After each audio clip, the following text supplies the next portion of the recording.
प्रधानमन्त्री दाहालले उद्घाटन गरेसँगै पोखरा विमानस्थल सञ्चालनमा बीआरआई परियोजना अन्तर्गत निर्माण भएको चीनको दाबीपछि नयाँ बहसको थालनी।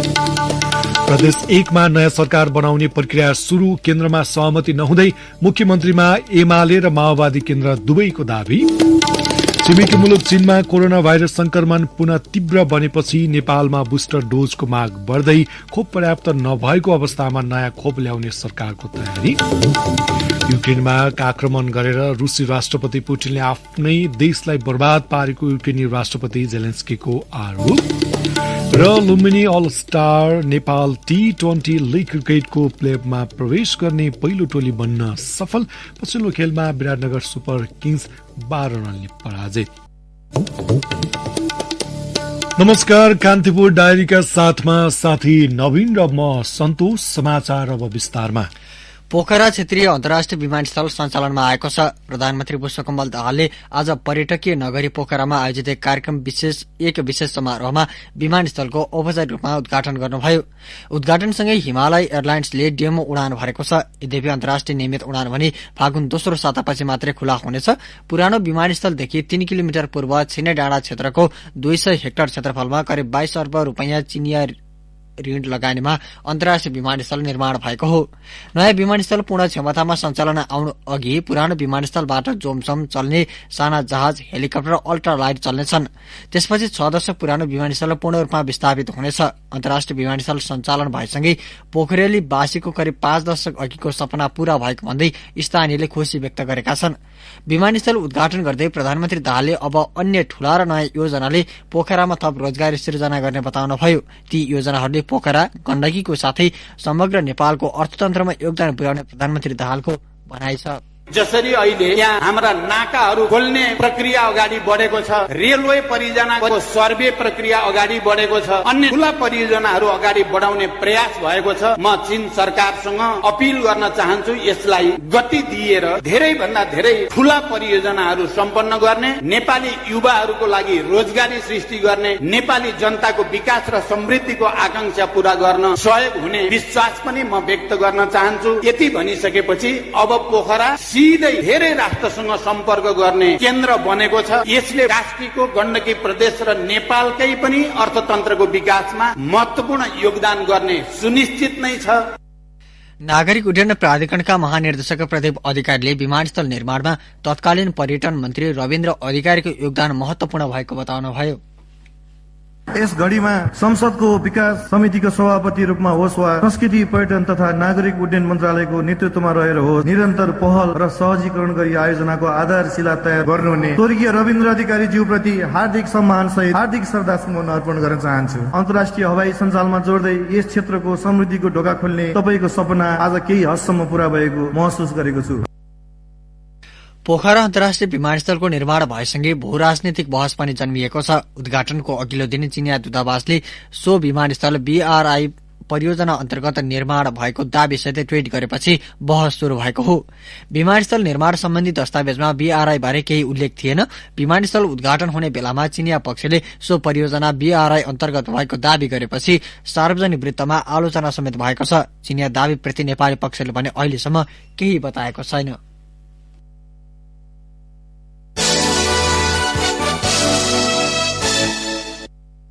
भौगोलिक जटिलताका कारण नेपालको उड्डयन क्षेत्रमा अपेक्षित प्रगति हासिल हुन सकेको छैन। उड्डयनका लागि उच्च हिमाली क्षेत्र र अग्ला पहाड़का प्रमुख चुनौतीका रूपमा रहेको सरकारवालाहरू बताउँछन्। यद्यपि पूर्वाधारको क्षेत्रमा यो वर्ष 2वटा अन्तर्राष्ट्रिय विमानस्थल थपिएका छन्। पर्यटक आकर्षित गरेर आर्थिक समृद्धिको लक्ष्य हासिल गर्ने सरकारले लक्ष्य राखिरहँदा विश्वलाई जोड्न 2 अन्तर्राष्ट्रिय विमानस्थल महत्वपूर्ण हुने अपेक्षा गरिएको छ। एक रिपोर्ट। लामो प्रयासपछि भैरवामा गौतम बुद्ध र कास्कीमा पोखरा अन्तर्राष्ट्रिय विमानस्थल निर्माण सम्पन्न भएको छ। सरकारले 2023 देखि 32 सम्म पर्यटक दशक घोषणा गरिरहँदा 2 महत्वपूर्ण विमानस्थल सञ्चालनका क्रममा छन्। सुखद संयोग नै भनौं, आइकाओको सिग्निफिकेन्ट सेफ्टी कन्सर्न SSC बाट समेत नेपाल यही वर्ष हटेको छ। उडान सुरक्षा अडिटमा विश्वको औसत सुरक्षा दर 67 र एसिया पेसिफिक दर कम्तीमा 63% हुनुपर्नेमा नेपालले 70% अंक प्राप्त गरेको छ। नेपाल विगत 10 वर्षदेखि रहेको युरोपेली युनियनको सुरक्षा सूचीबाट हट्ने समेत लगभग निश्चित भइसकेको छ। हिमाली र अग्ला पहाड़ी भूसंरचनाले पनि नेपाली उड्डयन क्षेत्र निकै संवेदनशील मानिन्छ। यसका बावजुद पनि नेपालले विश्व सामु जोडिने प्रयास छाडेको छैन। पर्यटन मार्फत आर्थिक समृद्धि र मुलुकलाई विश्वमा चिनाउन पनि हवाई पूर्वाधारको विकास अपरिहार्य रहेको मुख्य सचिव शंकरदास बैरागीको तर्क छ। ग्लोबल परिदृश्यमा हेर्दाखेरि ग्लोबल भिलेजको कन्टेक्स्टमा हामी सँगै कुराको आवाज दिइरहेको छ भने देशभित्र सामाजिक आर्थिक विकासको साथसाथै राष्ट्रिय एकीकरणलाई नेसनल युनिटीलाई स्ट्रङ बनाउनको लागि भूमिका रहेछ भन्ने विचार म पूर्ण रूपमा सहमत छु। नेपालको उड्डयन क्षेत्रले असुरक्षित मार्गको ट्याग हटाए पनि हवाई पूर्वाधारमा पूर्ण विकास हुन सकेको छैन। अर्कोतर्फ अन्तर्राष्ट्रिय उडानका लागि पर्याप्त विमान थप्ने विषयमा सरकारको ध्यान जान सकेको छैन। चरम राजनीतिक थलो बन्ने गरेको नेपाल वायु सेवा निगम अर्बौं घाटा सहित यतिखेर आफै ग्राउन्डेड भएर बस्नु परेको छ। हवाई सेवाको बाह्य क्षेत्रमा केही सुधार देखिए पनि आन्तरिक खिचातानीकै कारण नेपालको उड्डयन क्षेत्रमा अपेक्षित प्रगति हासिल हुन नसकेको एमाले सचिव एवं पूर्व संस्कृति पर्यटन तथा नागरिक उड्डयन मन्त्री योगेश भट्टराई बताउनुहुन्छ। यसमा एकअर्काको बीचमा समन्वयात्मक काम त हुनै पर्छ। राष्ट्रको अहितमा कोही पनि जानु हुँदैन, तर राज्यले आफ्नो विकासको एउटा भिजन बनाउँछ भने त्यसलाई अवरोध खडा गर्ने काम राज्यको अर्को निकायले गर्नु हुँदैन। आज निजगढ त्यही स्वीकार गर्छ। म फेरि पनि जोड दिन चाहन्छु, निजगढको विकल्प छैन। कुल ग्रास्त उत्पादन जीडीपीमा पर्यटन क्षेत्रको योगदान हाल 3.5% को हाराहारीमा छ। हवाई क्षेत्रमा पूर्वाधार विकाससँगै पर्यटन गतिविधि बढाउने हो भने यसले रोजगारीमा पनि महत्वपूर्ण योगदान गर्ने बताउनुहुन्छ एसिया पेसिफिक क्षेत्रीय निर्देशक ताओमा। 2019 aviation directly contributed to the creation of 10.2 million jobs. सन् 2019 सम्ममा उड्डयन क्षेत्रले 1,20,00,000 रोजगारी सिर्जना गरेको छ। यसले विभिन्न आर्थिक क्षेत्रसँग सम्बन्ध राख्छ, त्यसैले यो महत्वपूर्ण छ। Economic impact of civil aviation reached some 3.6% of the world GDP. Tribhuvan विमानस्थलसँगै सन् 2022 को अन्त्यसम्म आइपुग्दा मुलुकले 3 अन्तर्राष्ट्रिय विमानस्थल पाएको छ। वार्षिक 35 लाख पर्यटक ल्याउने महत्वाकांक्षी घोषणा गरिरहँदा मुलुकको पूर्वाधार विकास र उड्डयन क्षेत्रमा संरचनागत सुधारमा भने अझै पनि राज्यको ध्यान जान नसकेको सरकारवाला बताउँछन्। रेडियो कान्तिपुरका लागि मनिष अधिकारी। प्रदेश 1 मा एमाले र माओवादीले मुख्यमन्त्रीको दावी गर्ने तयारी गरेका छन्। प्रदेश 1 का प्रमुख परशुराम खापङले आगामी आइतबारसम्म प्रदेश मुख्यमन्त्री दावी गर्न आह्वान गरेसँगै यी दुई दलले मुख्यमन्त्रीमा दावी गर्न लागेका हुन्। केन्द्रले सर्वदलीय बैठकबाट साथै प्रदेश सरकारको भागभण्डा मिलाई नसकेको अवस्थामा एमाले र माओवादीले मुख्यमन्त्रीमा दावी गर्ने भएका छन्। माओवादी संसदीय दलको नेता इन्द्रबहादुर आङबोले मुख्यमन्त्रीमा आफूहरूको दावी रहेको र केन्द्रबाट निर्णय भएपछि 1 हप्ताभित्रै मुख्यमन्त्रीमा दावी गर्ने बताउनुभयो। सो प्रदेशमा 40 सांसद सहित ठूलो दल बनेको एमाले पनि मुख्यमन्त्रीको दावी गर्ने तयारी गरेको छ। 93 सांसद रहेको प्रदेशसभामा सरकार गठनका लागि 47 सांसद पुर्याउनु पर्ने भएकाले पनि एमाले गठबन्धनमा रहेका माओवादी, राप्रपा र जसपाको समर्थनमा सरकार गठन गर्न केन्द्रित बनेको छ।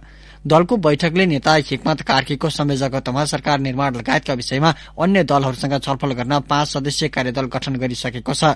प्रदेश 1 को मुख्यमन्त्रीमा राप्रपा र जसपाले भने दावी गरेका छैनन्।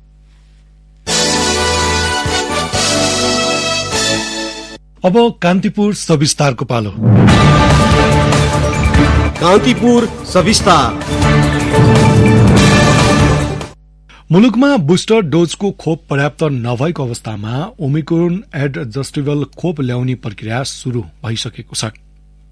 सरकारी अधिकारीले अब केही दिनमै खोप भित्रिने मिति टुङ्गो लाग्ने बताएका छन्।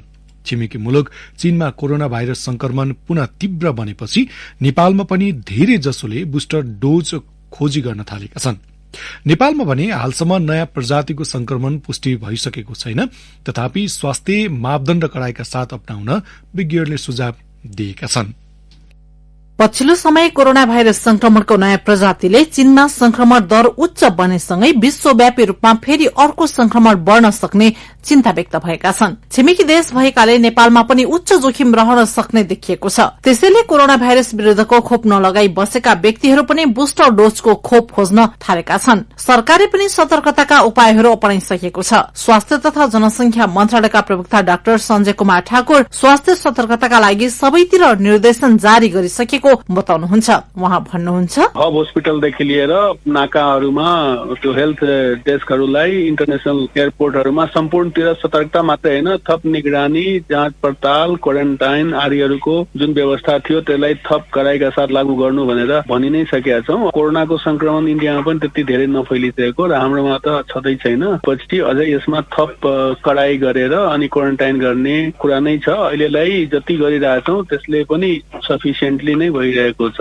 नेपालमा पहिलो पटक चीनबाट आएका एकजना युवकमा कोरोना भाइरस संक्रमण पुष्टि भएको थियो। अहिलेसम्म आइपुग्दा पहिलो, दोस्रो र तेस्रो गरी विभिन्न लहरमा सर्वसाधारणले कोरोना भाइरस संक्रमणको सामना गरिसकेका छन्। अझै पनि नयाँ स्वरूपको भेरिएन्ट देखा परेपछि सबैमा चिन्ता बढ़ेको छ। नयाँ प्रजातिको कोरोना भाइरस भारतमा भेटिएको केही महिना नै भइसकेकाले पछिल्लो समय नियन्त्रण उन्मुख रहेको कोरोनाबाट डराइहाल्नु पर्ने अवस्था नरहेको चिकित्सकको भनाइ छ। काठमाडौँको टेको स्थित शुक्रराज ट्रपिकल तथा सर्वरोग अस्पतालका संक्रामक रोग विशेषज्ञ डाक्टर शेरबहादुर पुन अहिले नै डराइहाल्नु पर्ने अवस्था नरहेको बताउनुहुन्छ। तर स्वास्थ्य सावधानी भने अपनाउन उहाँले आग्रह गर्नुभयो। भारतमा भेरिएन्टले उत्कर्षको रूप लियो भने चाहिँ त्यो तरङ्गित भएर नेपालसम्म आउने गरेको विगतको हाम्रो अनुभव छ। भारतमा पनि देखिएको झन्डै जुलाईतिर पहिलो पटक देखिएको भन्ने कुराहरू आएको छ। तर तत्पश्चात चाहिँ त्यहाँ त्यस्तो एकदम अस्वाभाविक परिस्थितिहरू सिर्जना भइसकेको अवस्था त देखिँदैन। तर पनि विश्व अब चीनमा देखिरहेको अवस्थाप्रति एकदम सजग भइरहेको अवस्थालाई मध्यनजर गर्दै गर्दाखेरि चाहिँ अब हामीले पनि आत्तिनै पर्ने अवस्था त होइन, तर सतर्कता अपनाउनु पर्ने देख्दछु मैले। र यो नितान्त चीनमा बनेको नयाँ भाइरस त होइन, योभन्दा अगाडि चाहिँ युरोप अमेरिकामा पुगिसकेको भाइरस हो। मुलुकमा कोरोना संक्रमण न्यून बनेसँगै खोपप्रति आम मानिसको चासो पनि घटेको थियो। अहिले भने चीन र भारतमा नयाँ प्रजातिको कोरोना भाइरस संक्रमण पुष्टि भएसँगै खोपप्रति सर्वसाधारणको चासो बढ़ेको छ। स्वास्थ्य विभाग अन्तर्गतको परिवार कल्याण महाशाखा प्रमुख विवेक कुमार लाल सरकारले ओमिक्रोन एडजस्टेबल खोप ल्याउने प्रक्रिया अघि बढ़ाइसकेको बताउनुहुन्छ। र यो भ्याक्सिन ल्याउनको लागि प्रक्रिया शुरू भइसकेको छ। तर 1-2 दिनभित्र हामीलाई चाहिँ त्यो खोप कहिले आइपुग्छ भनेर उहाँहरूले चाहिँ समय सहितको चाहिँ तालिका पठाउनुहुन्छ। तर त्यो खोपको उताबाट ल्याउने प्रक्रिया शुरू भइसकेको जानकारी चाहिँ हामीले पाएका छौँ। नयाँ भ्याक्सिन भन्नाले त्यही फाइजर कम्पनीकै हो, कोमिनार्टी भनेर जुन हुन्छ त्यही नै हो। त्यसमा पहिला सबभन्दा सुरुमा देखिएको जुन हाम्रो कोरोनाको भाइरसको भ्यारिएन्ट छ त्यसको विरुद्ध थियो भने अहिले नयाँ यो पुरानो सुरुमा देखिएको भाइरस र त्यसपछि ओमिक्रोन BA.5 र 5 वाला सहितको कोमिनार्टी नै, तर यो फाइजरकै भ्याक्सिन हुन्छ। यो सर्वसाधारणले बुझ्ने भाषामा भन्ने हो भने उहाँहरूले चाहिँ यो फाइजरकै भ्याक्सिन नै हो र प्रयोगको विधि अरू सबै पुरानै हुन्छ। खालि त्यसले चाहिँ पहिलाको भन्दा पनि थप नयाँ भ्यारिएन्टको लागि पनि यसले सुरक्षा प्रदान गर्छ भनेर चाहिँ प्राविधिक सल्लाह प्राप्त भएको छ। त त्यही अनुसार नै नेपाल सरकारले यो ल्याउनको लागि स्वीकृति दिएको यो फाइजरकै भ्याक्सिन हो। नेपालमा हालसम्म 12,019 जनाको कोरोना भाइरस संक्रमणका कारण मृत्यु भइसकेको छ। 59,89,976 जनामा गरिएको पीसीआर परीक्षणबाट 10,01,002 जनामा कोरोना संक्रमण पुष्टि भइसकेको स्वास्थ्य तथा जनसंख्या मन्त्रालयको तथ्याङ्कमा उल्लेख छ। यस्तै 14,78,741 जनामा गरिएको एन्टिजेन परीक्षणबाट 1,52,216 जनामा कोरोना भाइरस संक्रमण पुष्टि भएको मन्त्रालयले जनाएको छ। खोप लगाउन मिल्ने उमेर समूहका 2,91,92,480 मध्ये 2,32,08,483 अर्थात 79.5% पहिलो मात्राको खोप लगाएका छन्। पूर्ण मात्राको खोप लगाउनेको संख्या खोप लगाउन मिल्ने कुल जनसंख्याको 76% अर्थात 2,23,24,933 जनाले लगाएको मन्त्रालयको तथ्याङ्क छ। यस्तै लक्षित जनसंख्या 12 वर्ष र सो भन्दा माथिका 2,33,27,619 मध्ये 79.5%ले एक मात्रा र 95.7%ले पूर्ण मात्रा लगाएका छन्। कोरोना भाइरस संक्रमणको पहिलो र तेस्रो लहर भन्दा पनि दोस्रो लहरले धेरै जनको क्षति भएको थियो। पछिल्लो समय कोरोना भाइरस न्यून बनेसँगै सर्वसाधारणले मास्क प्रयोगलाई खासै महत्व दिएको पाइँदैन। सरकारले अपनाउने रोकथामका उपाय र रणनीति भन्दा पनि व्यक्ति स्वयंले सजगता अपनाउँदा कोरोना संक्रमण लाग्दै नलाग्ने सम्भावना बढ़ी छ। त्यसैले हामीले अहिले आजैदेखि स्वास्थ्य मापदण्ड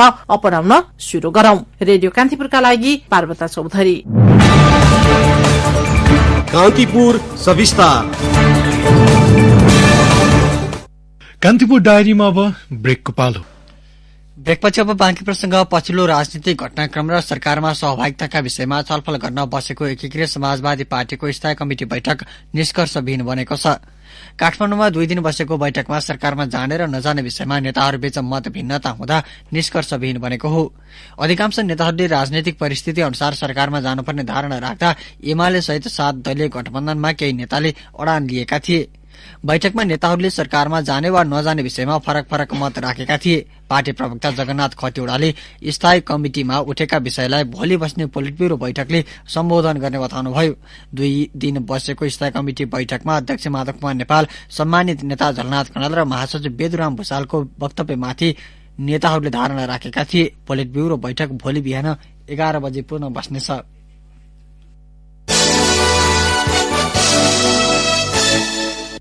अंग्रेजी नयाँ वर्ष 2023 शुरू भएको छ। नयाँ वर्षलाई विश्वभर विभिन्न कार्यक्रम गरी स्वागत गरिँदैछ। पछिल्ला केही वर्षदेखि भने नेपालमा पनि स्मित सम्वत मनाउने प्रचलन शुरू भएको छ।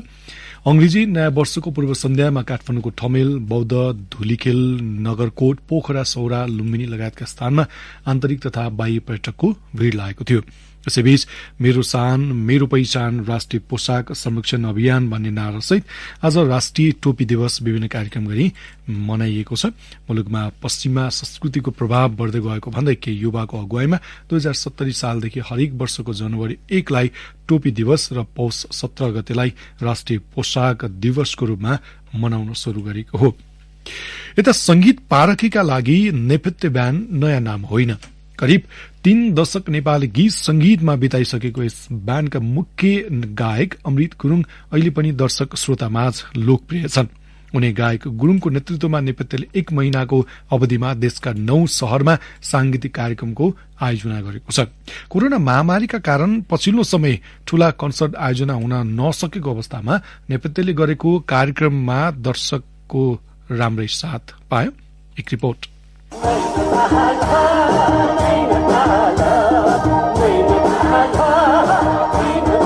गीत संगीत मार्फत सामाजिक उत्तरदायित्व सिकाउँदै देशका विभिन्न शहरमा सांगीतिक कार्यक्रम प्रस्तुत गर्दै आएको लोकप्रिय ब्यान्ड नेपथ्यले शनिबार काठमाडौँमा आयोजना गरेको कार्यक्रममा उल्लेखनीय दर्शक पुगेका थिए। नेतादेखि अभिनेतासम्मको बाक्लो उपस्थितिका बीचमा नेपथ्यले आफ्नो प्रस्तुति यसरी गर्यो।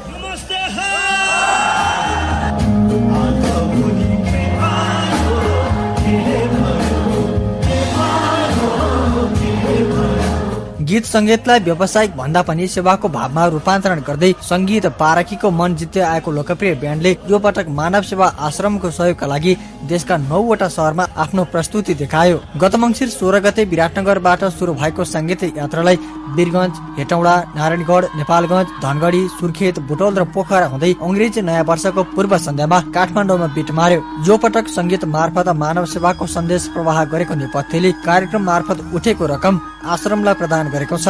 मानव सेवा आश्रमका संस्थापक अध्यक्ष रामजी अधिकारीले भने, एउटा मानव सेवा आश्रमको अहिले सबैतिर भवन निर्माणका कार्यहरू अगाडि बढिरहेको छन् र यसबाट अलिकति भए पनि भवन निर्माणको कार्यलाई टेवा पुर्याउन सकिन्छ भन्ने एउटा उद्देश्य हो भने दोस्रो चाहिँ आश्रमको थोरै भए पनि अक्षयको स्थापना गरौं भन्ने पनि यसको अभिष्ट छ र तेस्रो उद्देश्य भनेको जनजनालाई सहयोगापेक्षीहरूको अहिले सडक पेटीमा कस्तो अवस्था छ र उनीहरूको सेवामा प्रत्येक नागरिकको भूमिका के हुन्छ भन्ने कुराको अनुभूति गराउनु पनि यो सांगीतिक कार्यक्रमको उद्देश्य हो। सन् 1991 तिर स्थापना भएको नेपथ्यले ग्रामीण क्षेत्रका भाकालाई फ्युजन गर्दै दर्शक र श्रोतामाझ ल्याउने गरेको छ।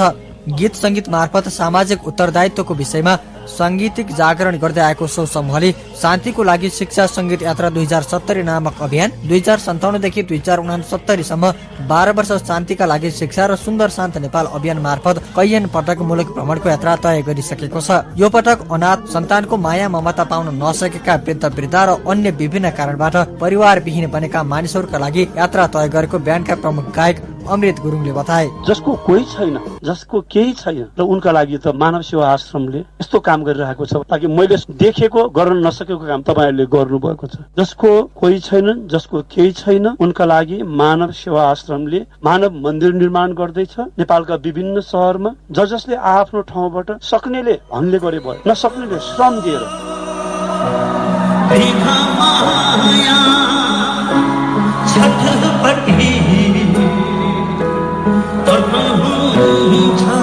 पछिल्लो 2 वर्ष यता कोरोना संक्रमणका कारण सार्वजनिक स्थलमा खासै सांगीतिक कार्यक्रमहरू हुन सकेका छैनन्। भाइरस संक्रमण पूर्वको समयमा हुने गरेका विभिन्न सांगीतिक कार्यक्रम संगीत कर्मीहरूका लागि आर्थिक जोड गर्ने बाटो बनेका थिए। यही स्वरूपमा नेपथ्यले मनोरञ्जनको क्षेत्रबाट पनि सामाजिक सेवाका उत्तरदायित्व निभाउन सकिन्छ भन्ने गतिलो उदाहरण दिएको छ। रेडियो कान्तिपुरका लागि नवीन कोइराला।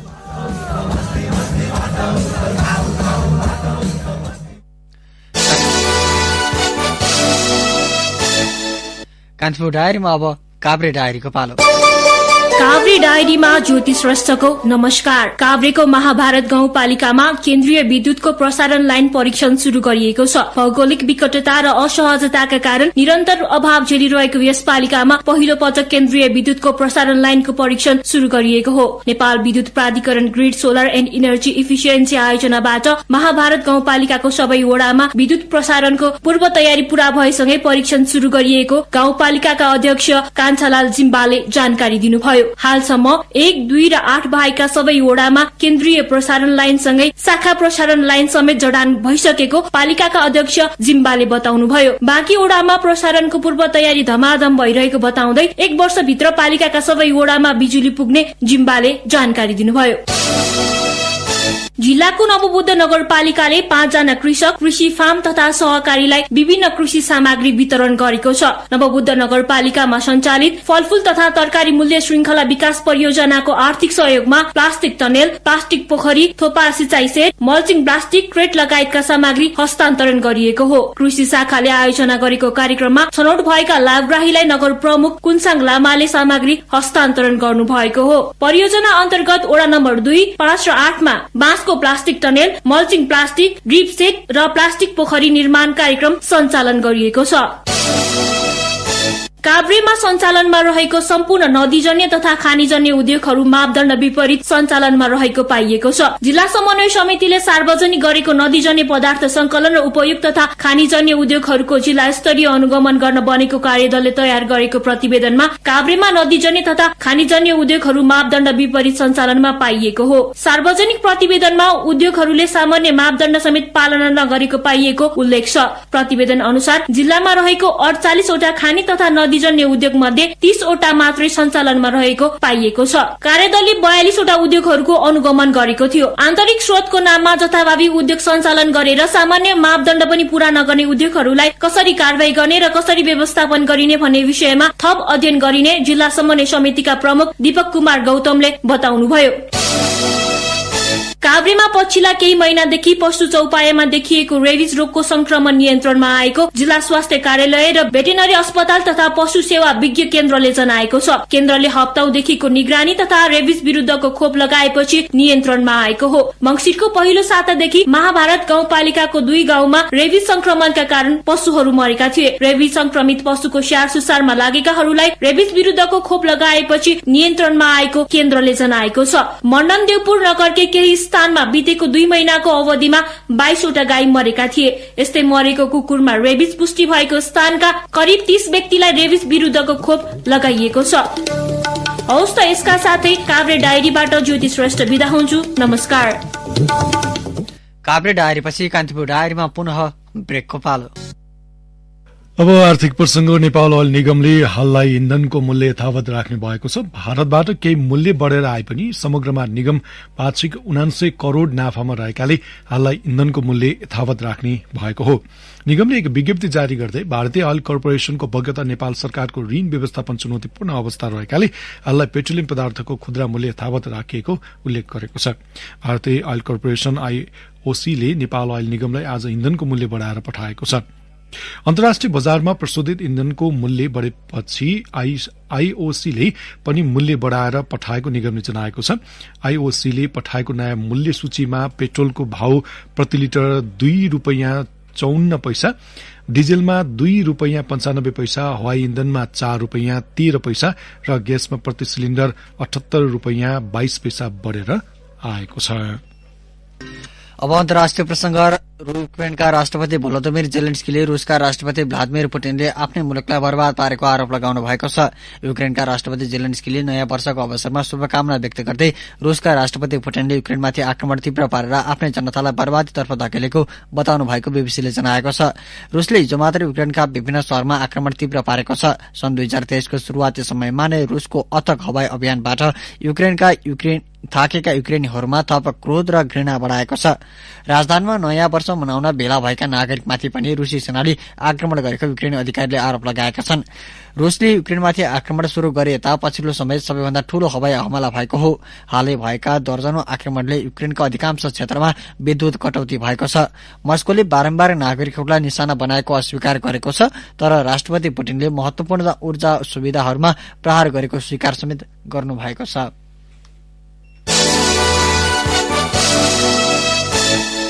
अब खेल प्रसंग। लुम्बिनी अल स्टार नेपाल टी20 लीग क्रिकेटको प्लेअफमा प्रवेश गर्ने पहिलो टोली बनेको छ। कीर्तिपुर स्थित त्रिवी क्रिकेट मैदानमा विराटनगर सुपर किङ्सलाई 12 रनले पराजित गर्दै लुम्बिनीले अन्तिम 4 मा स्थान पक्का गरेको हो। 122 रनको लक्ष्य पछ्याएको विराटनगर 19.3 ओभरमा अल आउट हुँदै 110 रनमा समेटियो। यसअघि टस जितेर ब्याटिङ गरेको लुम्बिनीले निर्धारित ओभरमा 9 विकेट गुमाउँदै 122 रन बनाएको थियो। 7 खेलबाट 6 वटा जित हात पारेको लुम्बिनी 12 अंक सहित शीर्ष स्थानमा छ। विराटनगर 6 खेलबाट 4 अंक सहित 5औं स्थानमा छ।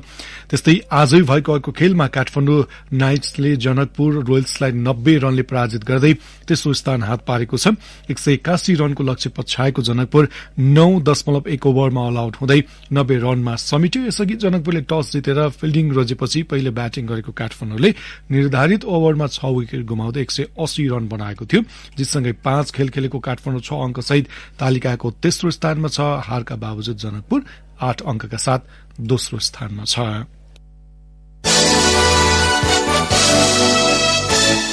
र मछिन्द्र क्लबलाई 3-1 गोल अन्तरले पराजित गर्दै नवप्रवेशी टोली चर्च बोयज युनाइटेड आहारा र पोखरा गोल्ड कप फुटबलको सेमी फाइनलमा प्रवेश गरेको छ। पोखरा रंगशालामा भएको खेलको 22औं मिनटमा आशिष चापागाईको गोलबाट चर्च बोयजले अग्रता लिएको थियो।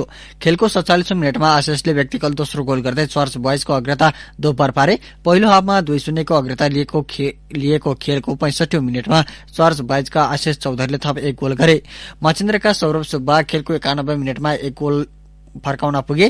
चर्च बोयजले यस अघिको खेलमा विभागीय टोली नेपाल पुलिस क्लबलाई हराएको थियो। अब चर्च बोयजले पुस 21 मा मनाङ मर्स्याङ्गी क्लब र भोटनेज युथ स्पोर्ट्स क्लबसँगको विजेतासँग सेमी फाइनलमा प्रतिस्पर्धा गर्नेछ।